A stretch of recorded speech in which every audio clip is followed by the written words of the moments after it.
Selamat pagi semuanya, selamat bertemu kembali di Crossway Online Service ini. Mari kita siapkan hati dan pikiran kita untuk menyembah Dia. Di lagu yang pertama ini kami mau menyanyikan Jadi Sepertimu. Lagu ini sebagai doa kita kepada Dia. Kami mohon Tuhan agar ubah hati kami ya Tuhan seperti hati-Mu. Dan bentuklah kami sesuai dengan kehendak-Mu ya Tuhan.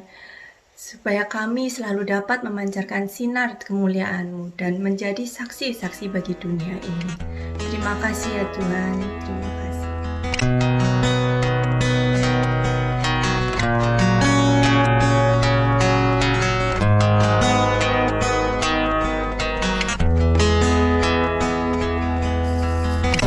Apakah setia akan meninggalkan, dan ku percaya Engkau milikku dan ku milikmu. Kerinduanku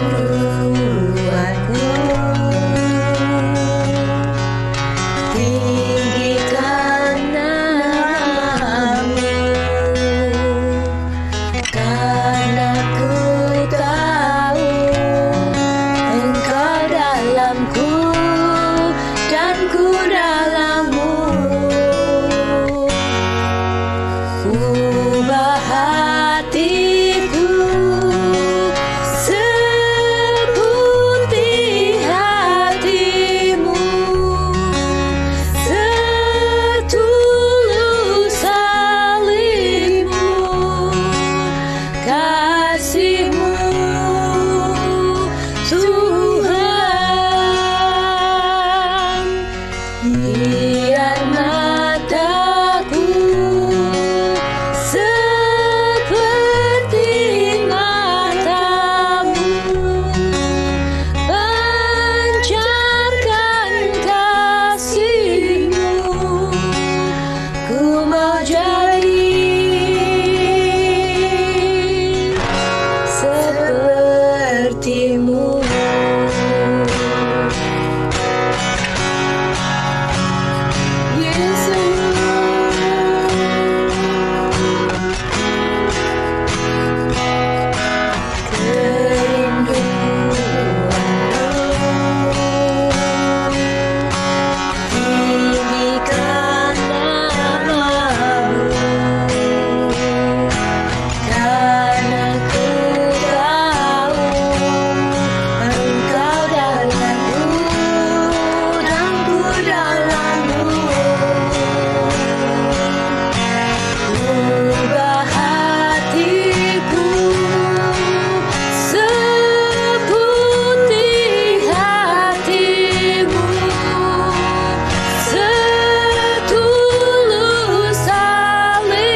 membawa masuk lebih dalam lagi.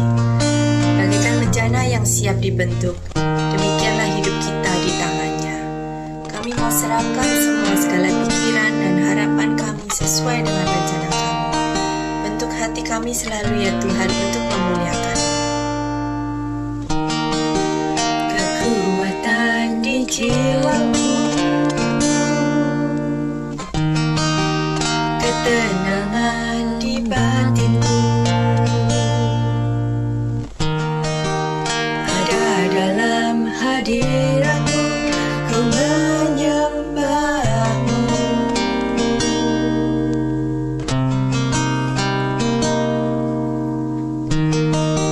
Tersungkurku di kakimu, rasakan hadiratmu.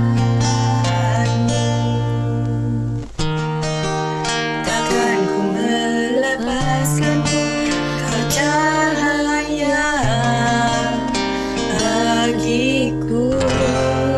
mengiringmu seumur hidupku, Masuk dalam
sidang jemaat yang dikasihi Tuhan. Kita bersyukur kita masih diberikan kesempatan ibadah pada pagi hari ini walaupun hanya lewat online. Kita bersyukur juga karena hari ke-20 case di Victoria masih 0-0.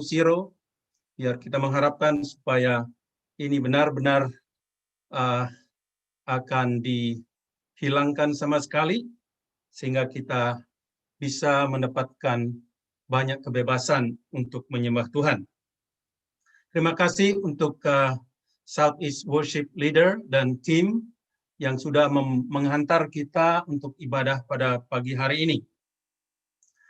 Terima kasih juga untuk doa-doa saudara. Saya dengan istri bisa berlibur beberapa hari. Memang rasanya tidak cukup, tetapi dengan libur beberapa hari, tenaga saya kelihatan agak pulih. Saya berharap Desember saya bisa ambil lagi supaya tenaga saya bisa pulih dengan baik. Terima kasih untuk sekali lagi untuk doa-doanya. Nah, tema kita hari ini adalah apa yang Allah inginkan dari kita. What God wants from us, ya. Apa yang Allah inginkan dari kita. Saya rasa ini sangat penting sekali kita renungkan sebagai anak-anak Tuhan, orang-orang yang sudah ditebus oleh Tuhan. Saudaraku yang kasih, sebelum kita membaca dan merenungkan firman Tuhan, mari terlebih dahulu kita masuk di dalam doa. Bapa di dalam surga, kami datang untuk merendahkan diri di hadapan-Mu. Kami menyadari keterbatasan kami untuk mengerti firman-Mu. Biarlah Roh Kudus memberikan pencerahan sehingga kami bisa mengerti firman-Mu, bahkan lebih daripada itu, jadikan kami pelaku-pelaku firman, bukan saja pendengar, tapi pelaku firman Tuhan. Mari Tuhan Yesus berbicara kepada kami melalui Roh-Mu yang ada di dalam hidup kami, dan yang bersama kami dalam fellowship ini. Terima kasih Tuhan. Di dalam nama Tuhan Yesus kami naikkan doa ini. Haleluya. Amin. Saudara, mari kita membuka Alkitab kita dalam Mika pasal 6 ayat 6 sampai 8. Mika 6 ayat 6 sampai 8 yang berbunyi demikian. Nanti ayat kuncinya ada ayat yang ke-8. Saya akan baca dari ayat yang ke-6. Dengan apakah aku akan pergi menghadap Tuhan dan tunduk menyembah kepada Allah yang di tempat tinggi? Akan pergikah aku menghadap Dia dengan korban bakaran, dengan anak lembu berumur setahun?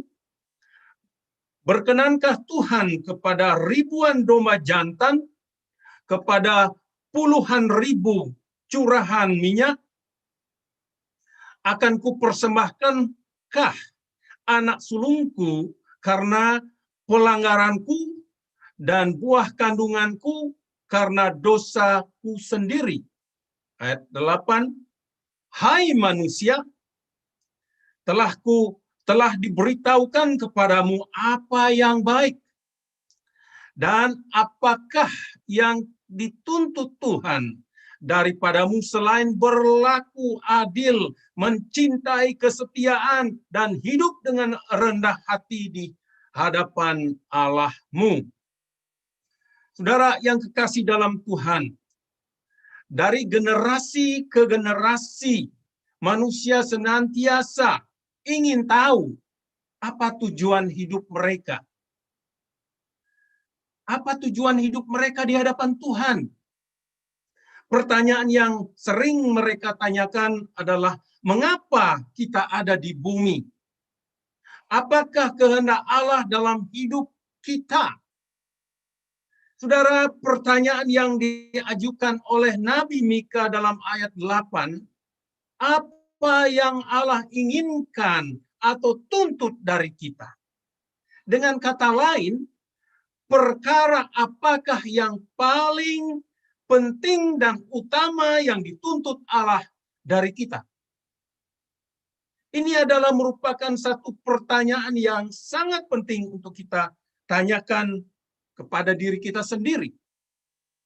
Jadi dalam ayat yang ke-8 ini saya menemukan ada 3 pondasi landasan hukum Allah yang dituntut oleh Allah, dan ketiganya tidak dapat ditawar-tawar atau dinegosiasi. Allah mau kita memperhatikan ini, saudara. 3 perkara ini diperlukan bila kita ingin benar di hadapan Allah. Jika kita ingin membangun masyarakat yang layak dan benar untuk diri kita, untuk setiap orang. Saudara yang kekasih, ada 3 perkara yang Allah inginkan. Mari kita melihat slide nomor 4 itu.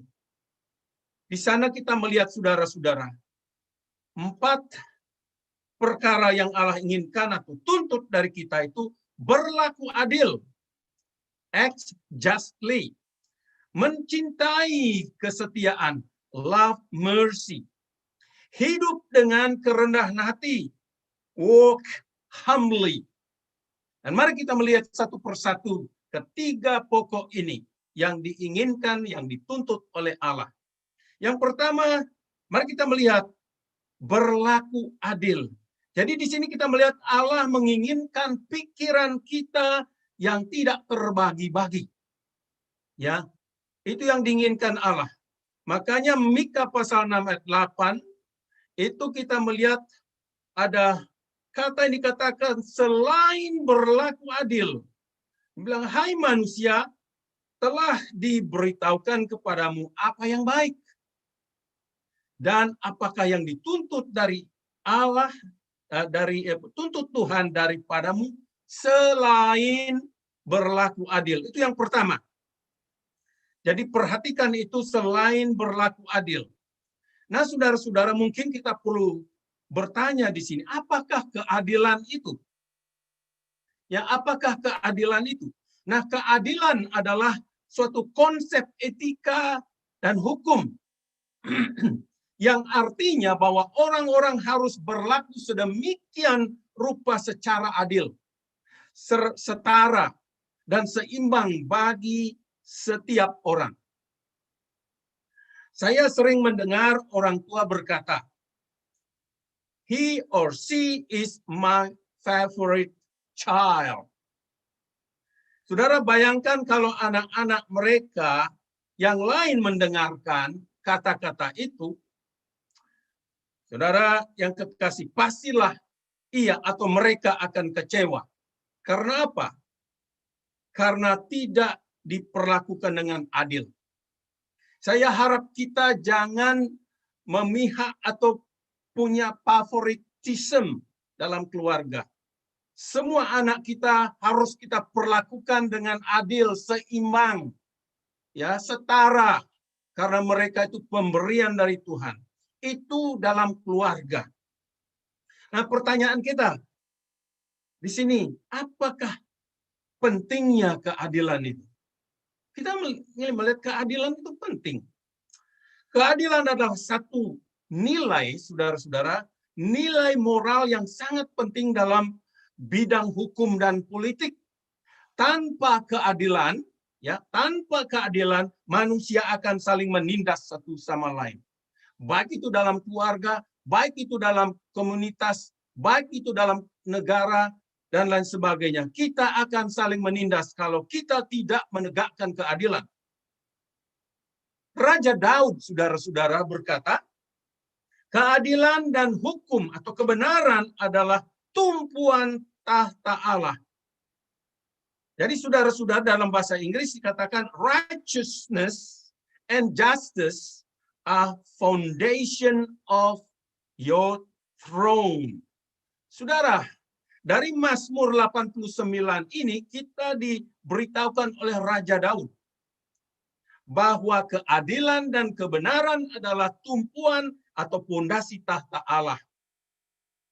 Secara hukum artinya, saudara-saudara, Negara yang tidak menjadikan kebenaran dan keadilan sebagai pondasi adalah negara yang menolak Allah sebagai satu-satunya pemimpin yang benar dan hakim yang adil. Sudah tentu ini keliru kalau kita sampai menolak Allah, posisi Allah seperti itu. Saudara, negara yang tidak menjadikan kebenaran dan keadilan sebagai pondasi, maka negara itu bagaikan bangunan yang tidak mempunyai pondasi. Sebagai akibatnya negara itu akan goyah dan bahkan akhirnya akan roboh. Saudara perhatikan dalam sejarah, negara-negara yang menolak kedaulatan Allah, kebesaran Allah, otoritas Allah, bahkan menolak Allah itu sendiri, negara itu tidak bisa bertahan.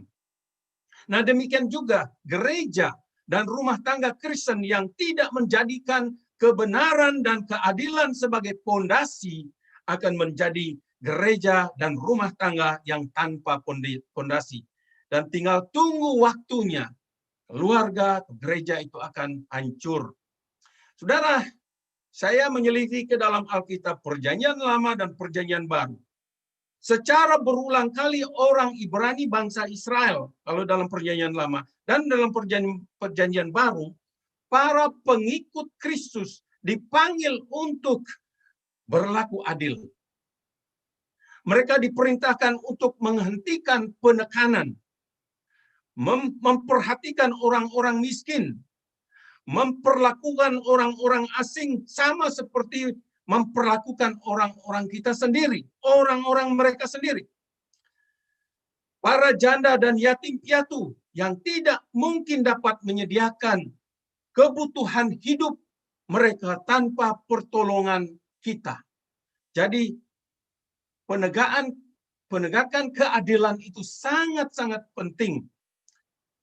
Saudara, pada zaman Nabi Mika, persoalan yang dihadapi Nabi Mika adalah sulitnya menemukan keadilan di tengah-tengah umat Tuhan. Pemerintah bahkan tokoh agama bukannya berusaha menekankan keadilan demi kebahagiaan rakyatnya, mereka malah menginjak-injak keadilan itu demi kepentingan mereka sendiri, yang membuat mereka menjadi orang-orang tamak, rakus, serakah. Saudara, mereka atau para pemimpin bisa mengambil secara paksa ladang rakyatnya yang mereka inginkan. Kalau mereka ingin, mereka paksa dan ambil ladangnya. Dan orang-orang lemah tidak dapat berbuat apa-apa selain menangis dan menangis. Nah, saudara, karena persoalan tersebut, maka Allah menyuruh Nabi Mika menyampaikan pesan dan teguran Allah agar para pemimpin, orang-orang kaya, berlaku adil terhadap orang-orang yang lemah. Saudara, untuk itu, sebagai orang yang sudah ditebus, kita ini, orang yang sudah ditebus dengan darah yang mahal, harus mampu menegakkan keadilan dan kebenaran, menggunakan keadilan untuk membela yang benar, tanpa memandang status hidup atau latar belakang sesama kita. Sama seperti Yesus yang selalu menegakkan kebenaran dan keadilan dalam pelayanannya. Saudara bisa baca pelayanan Yesus di dalam Injil. Saudara, pada masa gereja mula-mula, ketika jumlah orang yang percaya semakin banyak, maka terjadilah krisis saat itu. Banyak orang kehilangan harta mereka karena terjadi penganiayaan. Para janda terabaikan saat itu. Sebagai respon dari gereja adalah mereka yang memiliki ladang mengambil inisiatif untuk menjual ladang mereka dan membagi-bagikan kepada setiap orang secara merata, sehingga tidak ada orang yang kekurangan. Itu luar biasa. secara manusia di luar akal kita untuk mampu mengerti. Tetapi itulah karya Roh Kudus yang memimpin, yang menggerakkan, yang menolong gereja mula-mula menerapkan keadilan seperti itu.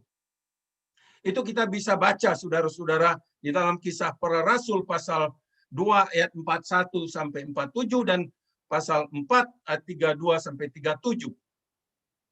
Saudaraku yang kekasih dalam Tuhan, negara kita memiliki Pancasila. Pada sila kelima berbunyi keadilan sosial bagi seluruh rakyat Indonesia. Kalau saya bisa tambah, tanpa terkecuali. Ya. Pertanyaannya, saudara, apakah rakyat Indonesia dari sekian puluh tahun, ya, apakah rakyat Indonesia sudah merasakan keadilan sosial secara merata? Kalau sudah, lalu mengapa jurang pemisah antara orang kaya dan orang miskin sangat berbeda, bagaikan jurang dan gunung? Kita tidak boleh sangkal itu. Itu terjadi, itu fakta. Contoh saja, secara ekonomi, jurang pemisah antara miskin dan kaya sampai detik ini sangat mencolok. Dalam kehidupan beragama, agama minoritas selalu mengalami tekanan dan mengalami seperti tekanan, sedangkan undang-undang mengatakan bahwa kita itu punya kebebasan beragama. Jumlah gereja yang dibongkar, yang ditutup, jumlahnya itu ribuan, saudara-saudara. Mungkin tidak diekspos, tapi itu yang terjadi. Saudara yang kekasih, di beberapa tempat dan daerah, orang-orang Kristen yang beribadah diganggu dan dilarang. Walaupun izin mendirikan gereja, rumah ibadat, sudah ada, tetapi masyarakat bisa menghalangi. Tetap dipersulit. Pertanyaannya, di manakah keadilan? Ya, kita bisa berkata, di mana keadilan itu? Firman Tuhan memerintahkan kita agar kita berlaku benar dan adil serta jujur dalam berurusan dengan orang lain. Masyarakat di mana Nabi Mika sebagai pemimpin rohani saat itu, mereka memahami bahwa keadilan adalah mengerti apa yang benar dan salah. Saya rasa itu tepat sekali. Saudara, ada sebuah film keluarga yang menarik berjudul The Winslow Boy. The Winslow Boy. Ini mengisahkan tentang seorang anak berusia 13 tahun yang dikeluarkan dari sekolah militer di Inggris karena dituduh mencuri. Saudara, ayah dari sang anak itu yang yakin bahwa anaknya tidak bersalah, mengerahkan segala kemampuannya untuk membela anaknya itu. Saat kasus itu menarik perhatian masyarakat, maka saudara, banyak orang mendukung anak itu dengan mengeluarkan slogan, biarlah keadilan ditegakkan. Biarlah keadilan ditegakkan. Itulah slogan yang dilontarkan saat itu. Saudara, saya percaya bahwa dalam diri kita ada satu kerinduan untuk melakukan keadilan untuk orang lain. Namun hanya ada satu aspek keadilan yang sepenuhnya berada di bawah kendali kita, yakni perlakuan kita terhadap orang lain. Itu yang menjadi pertanyaan. Apakah kita memperlakukan orang lain seperti kita memperlakukan diri kita? Nabi Mika berkata kepada orang-orang yang melakukan, ya, atau yang melukai hati Tuhan dengan keegoisan dan perlakuan mereka yang tidak adil terhadap orang lain. Dia berkata, hai manusia. Dia katakan, hai manusia.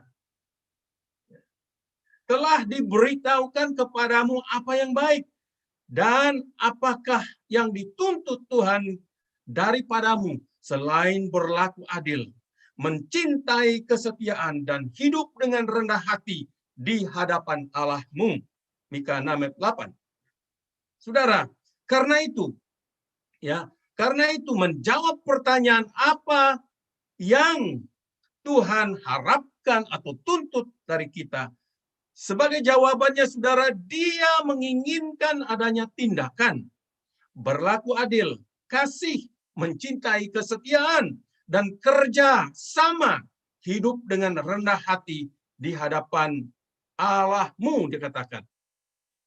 Sebagai orang Kristen, seyogianya slogan hidup kita adalah baiklah keadilan ku tegakkan, dan bukannya menuntut tegakkan keadilan bagiku.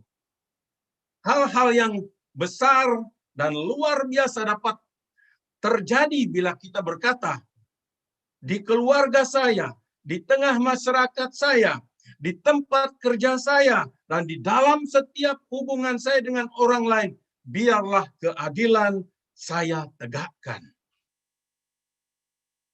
Saudara, pokok yang kedua, mencintai kesetiaan. Dan di sini saudara-saudara, Allah menginginkan cinta kita tanpa pamrih. Jadi cinta tanpa pamrih kita Tuhan inginkan.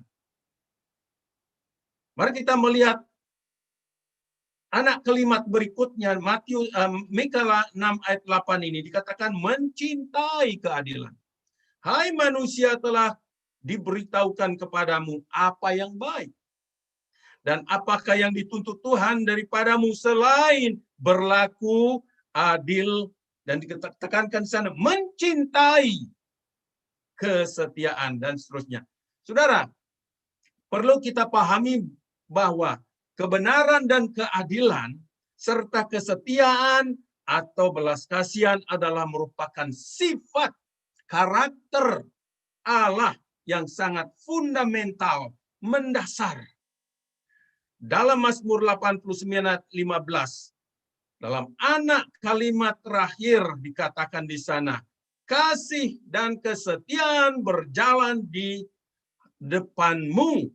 Mu itu Tuhan, di depan Tuhan. Jadi bukan di belakang Tuhan, tapi di depan.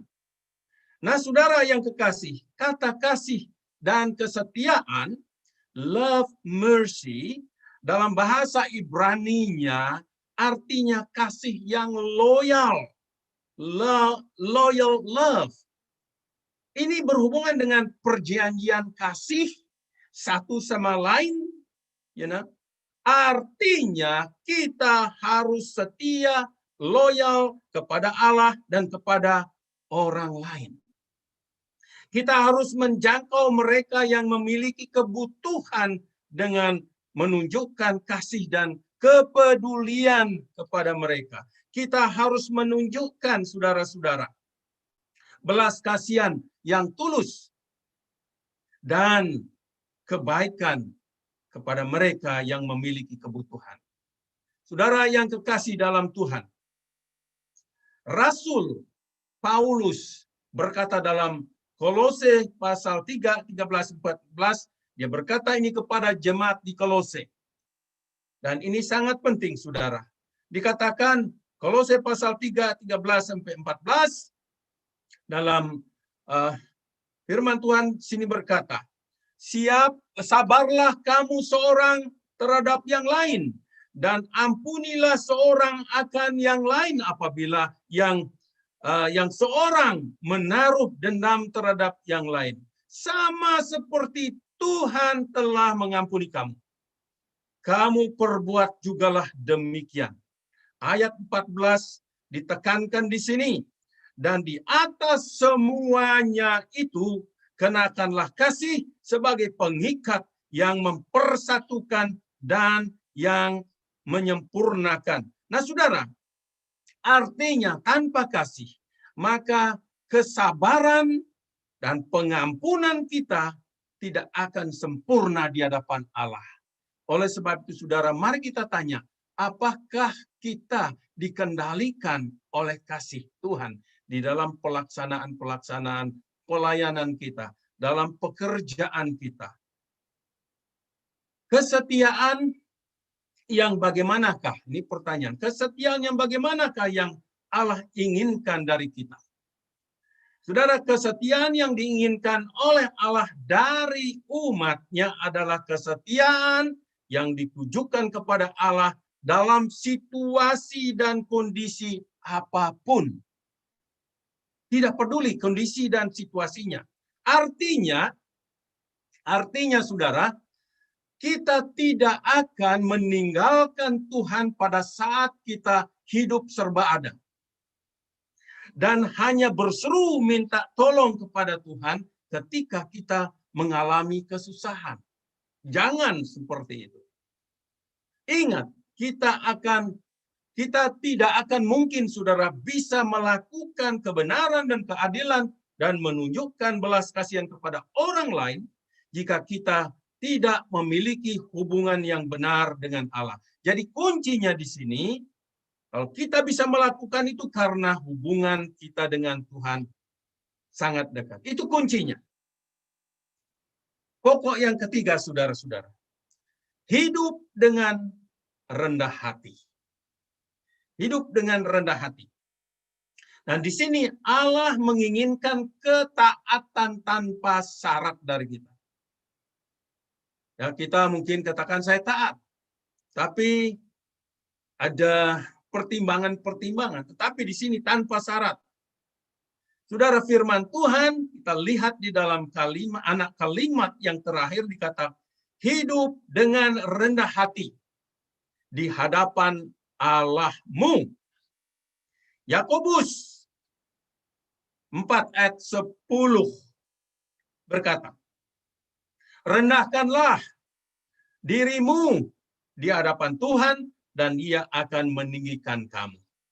1 Petrus pasal 5 berkata, Allah menentang orang yang congkak tetapi mengasihi mereka yang rendah hati.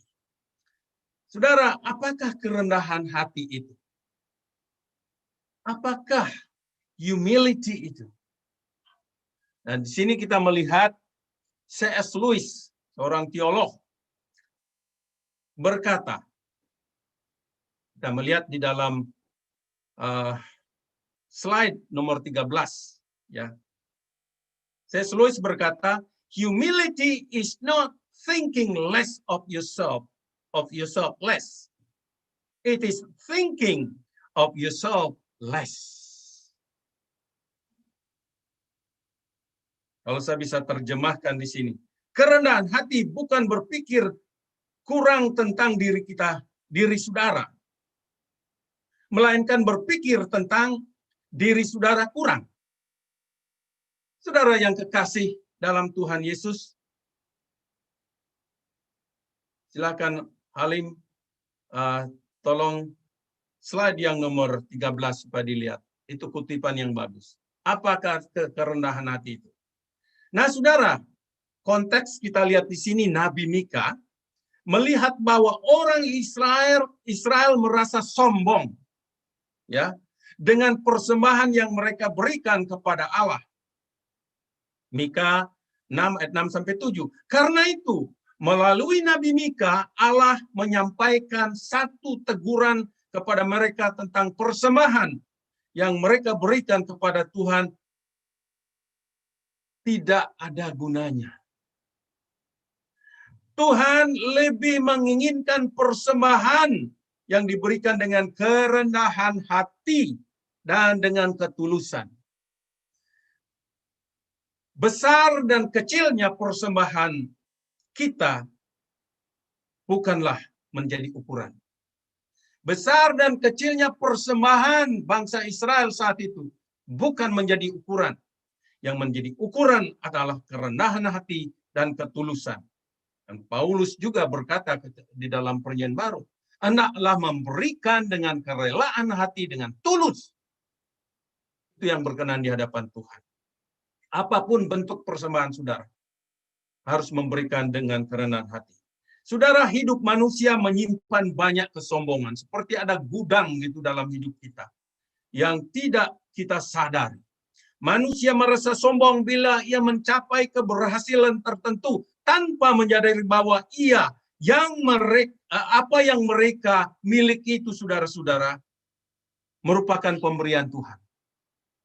Manusia merasa sombong bila memiliki kepandaian melebihi dari orang lain, tanpa menyadari bahwa kepandaian mereka adalah pemberian Tuhan. Manusia merasa sombong bila hidup mereka berkelimpahan harta, tanpa menyadari kelimpahan itu adalah pemberian Tuhan, bahkan ditambahkan tanggung jawab. Manusia merasa sombong bila memiliki kedudukan, memiliki kedudukan jabatan yang tinggi, tanpa menyadari bahwa kedudukan itu adalah tanggung jawab yang diberikan oleh Tuhan. Manusia merasa sombong bila fisik mereka sehat dan menawan, tanpa menyadari bahwa kesehatan perawakan yang menawan adalah anugerah Tuhan.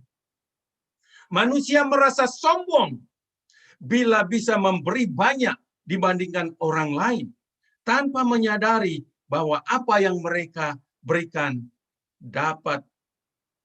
yang mereka dapat berikan itu berasal dari Tuhan, dan lain-lain. Hati-hati, saudara, kalau kita memiliki kesombongan yang tersembunyi dan hanya Tuhan tahu. Nah, saudara, hidup dengan rendah hati merupakan sikap hati yang benar terhadap Allah. Umat Tuhan seharusnya bergantung kepadanya daripada bergantung dan mengandalkan kekuatan mereka sendiri. Allah adalah pencipta dan kita adalah ciptaannya. Ia tahu yang terbaik bagaimana seharusnya kita berperilaku. Bila kita ingin memperoleh yang terbaik dalam hidup kita, maka kita harus mengikuti instruksi dari Allah. Setiap hari, saudara, kita harus hidup dengan rendah hati di hadapan Tuhan dengan rasa takut dan hormat akan Dia serta senantiasa berjaga-jaga. Firman Tuhan berkata di dalam 1 Petrus 5:5, Allah menentang orang congkak, tetapi mengasihi mereka yang rendah hati. Nah, saudara, rahasia untuk dapat merendahkan diri. Ini tidak sembarang. Untuk merendahkan diri, ini kita bisa fight, saudara. Tapi ada rahasianya. Bagaimana kita bisa merendahkan diri di hadapan Tuhan dengan cara yang benar? Mari kita lihat, saudara, ternyata harus mengalami perjumpaan dengan Tuhan secara khusus. Saya kasih contoh 2 tokoh dalam Alkitab. Ketika Yesaya mendapat penglihatan tentang Allah, ia berkata apa? Celakalah aku. Sebelum dia berjumpa, mungkin dia merasa hebat. Seorang nabi, seorang pengajar yang luar biasa. Tetapi ketika dia berjumpa dengan Tuhan, Allah yang kudus, Allah yang mulia, dia melihat kekotoran dirinya. Dia kata, celakalah aku. Ketika Daniel mendapatkan visi tentang Allah, ia berkata, keindahanku berubah menjadi kerusakanku. Luar biasa.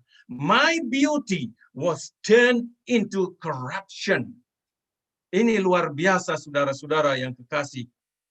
Betapa pentingnya perjumpaan kita secara pribadi. Setiap hari baca Alkitab supaya kita semakin rendah hati di hadapan Tuhan. Karena firman Tuhan akan berbicara kepada kita siapa kita dan siapa Allah itu. Tidak ada seorang pun, saudara, kalau kita melihat tidak ada seorang pun yang berjumpa dengan Allah dan sesudah itu merasa sombong dan merasa memiliki kebesaran. Sebaliknya menyadari akan dosa dan kekotoran serta tidak berdayanya mereka. Saya percaya respon hati kita bila kita memiliki relasi dengan Allah adalah rendah hati. Kalau orang tidak bisa rendah hati, berarti dia belum berjumpa dengan Tuhan. Dan sebagai tindakan kita, yang kita lakukan adalah tindakan keadilan, belas kasihan, atau mencintai, kasih setia, dan hidup dengan rendah hati. Saudara, kerendahan hati adalah mengenal siapa diri kita. Berkaca kepada Tuhan. Bandingkan diri saudara. Jangan membandingkan diri kita dengan orang lain. Kita akan gagal. Kita ada dua kemungkinan, kita akan merasa hebat atau kita merasa minder. Bandingkan diri kita dengan Tuhan. Kita mengakui, ya, dan kita harus memberikan kemuliaan baginya. Setelah kita sadar siapakah kita kenal siapakah Allah, maka kita akan memberikan kemuliaan kepadanya. Saudara, kesalahan terbesar umat pilihan Allah adalah sering melupakan Tuhan ketika mereka telah beroleh kemakmuran dan melupakan perkara besar yang Tuhan adakan bagi mereka. Untuk itu lewat Nabi Mika, Allah menegur dan mengingatkan mereka akan apa yang Tuhan inginkan untuk mereka lakukan, yaitu hidup dalam penyembahan yang benar kepada Tuhan dan hidup damai serta mengasihi sesama seperti mengasihi diri sendiri. Sehingga saudara-saudara, ibadah mereka tidak hanya ibadah rutinitas atau hanya kebiasaan semata, namun merupakan wujud nyata iman mereka yang benar. Ibadah memang sangat penting, saudara. Namun yang paling penting adalah kita harus mengerti esensi ibadah itu sendiri. Kita harus tahu apa yang akan kita capai dalam ibadah itu, yaitu berkenan kepada Allah. Ibadah tidak dibatasi oleh persembahan yang banyak dan berlimpah. Namun ibadah adalah persembahan segenap hati, pikiran, tubuh, dan waktu untuk memuji Tuhan dengan kesungguhan. Sebagai kesimpulan, saudara, kita sudah belajar 3 perkara yang Tuhan inginkan atau tuntut dari kita melalui nats dalam Mika 6 ayat 8, yakni mencintai keadilan, hidup dalam kesetiaan, dan memiliki kerendahan hati. Nah, saudara, ketiga perkara tersebut merupakan pondasi bagi kehidupan negara, masyarakat, gereja, dan keluarga. Tetap tanpa ini, saudara, tanpa semuanya itu, baik negara, masyarakat, gereja, dan rumah tangga akan mudah hancur. Karena itu, saudara, ini merupakan tuntutan Allah. Karena itu, saudara, marilah kita praktekkan dalam hidup kita sehari-hari. Biarlah nama Tuhan dipermuliakan lewat hidup kita, lewat keluarga kita, lewat jemaat dan komunitas Kristen, komunitas iman, komunitas orang beriman. Tuhan dipermuliakan. Haleluya. Amin. Ya, saudara, ada pertanyaan yang saudara bisa renungkan, dibawa pulang, dan biarlah pertanyaan ini mengingatkan saudara apa yang Tuhan kehendaki. Di sana dikatakan, mari kita lihat apakah saudara telah menjadikan keadilan, kasih akan kesetiaan, serta hidup dalam kerendahan hati di hadapan Tuhan sebagai pondasi dasar dalam hidup secara pribadi dan keluarga. Daud melihat bahwa kesetiaan berjalan di hadapan Allah. Apakah kesetiaan telah menjadi penuntun hidup saudara dan saya setiap hari?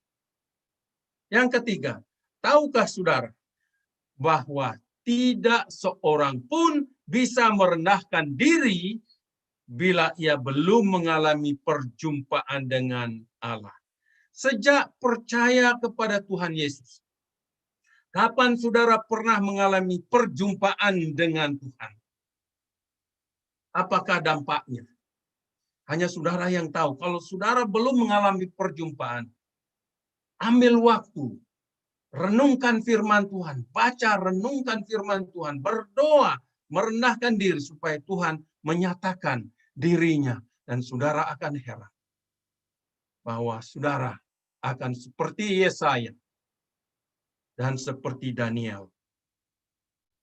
Mari kita tutup dalam doa. Dan sekaligus saya akan pimpin doa berkat. Bapa dalam surga, terima kasih untuk firman-Mu. Kami sadar Tuhan, kami jauh dari sempurna. Tapi kami mengucap syukur Tuhan, ingatkan dan tegur kami karena Engkau sayang pada kami. Engkau mengasihi sedemikian rupa. Engkau tidak henti-hentinya menegur kami, mengingatkan kami, mendorong kami, supaya kami sadar bahwa hidup kami sungguh-sungguh perlu bersandar kepadamu, hidup dekat denganmu, hidup bersekutu denganmu. Sehingga apa yang Kau perintahkan kami dapat laksanakan. Bukan karena kami kuat, tetapi karena Engkau bersama kami bisa melakukannya itu. Berkati sidang jemaat, berkati firman Tuhan, meteraikan itu dalam hidup kami, dalam hati kami, dalam pikiran kami. Biarlah firman Tuhan menguasai hidup kami, mengendalikannya. Roh Kudus pimpin kami. Sidang jemaat yang dikasihi Tuhan, arahkanlah hatimu dan terimalah berkat Tuhan. Kiranya kasih dari Allah Bapa, anugerah Tuhan Yesus Kristus, dan persekutuan Roh Kudus menyertai saudara semua dari sekarang hingga selama-lamanya. Haleluya. Amin. Tuhan memberkati. Selamat beraktivitas.